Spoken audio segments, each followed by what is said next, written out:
ছাত্ৰৰ বেগত ওলাল পিষ্টল মোবাইল খুচৰোতেই এগৰাকী একাদশ শ্ৰেণীত পঢ়ি থকা ছাত্ৰৰ বেগত ওলাল পিষ্টল আৰু পিষ্টল ওলোৱাৰ পিছতেই বিদ্যালয়খনত লাগিল হাহাকাৰ। এই ঘটনা সংঘটিত হৈছে শ্ৰীভূমিৰ এখন বিদ্যালয়, এখন আগশাৰীৰ বিদ্যালয়ৰ এগৰাকী একাদশ শ্ৰেণীৰ ছাত্ৰ। তেওঁ বিদ্যালয়লৈ আহোঁতে তেওঁৰ বেগত পিষ্টল লৈ আহিছিল। যিহেতু সেই বিদ্যালয়খনত মোবাইল ফোন এলাও নাছিল, বিদ্যালয়খনৰ ভিতৰত ছাত্ৰ ছাত্ৰীসকলে মোবাইল ব্যৱহাৰ কৰিব নোৱাৰিছিলে, নিষিদ্ধ আছিলে।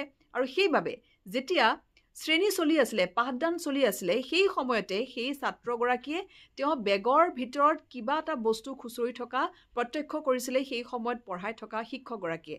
আৰু তাৰপিছত যেতিয়া ছাত্ৰগৰাকীক তেওঁৰ ভিতৰত হয়তো মোবাইল ফোন ব্যৱহাৰ কৰিছে বুলি তেওঁৰ বেগত তালাচী চলোৱা হ'ল, আৰু তেতিয়াই তেওঁ যিহেতু সেই শিক্ষকগৰাকী আচৰিত হৈ পৰিল যে মোবাইলৰ সলনি সেই ছাত্ৰগৰাকীৰ বেগত উদ্ধাৰ হ'ল পিষ্টল। আৰু তাৰপিছতে হাহাকাৰ লাগিল সমগ্ৰ শ্ৰেণীকোঠাত আৰু খবৰ দিয়া হ'ল আৰক্ষীক যে এই ধৰণে পিষ্টল উদ্ধাৰ কৰা হৈছে।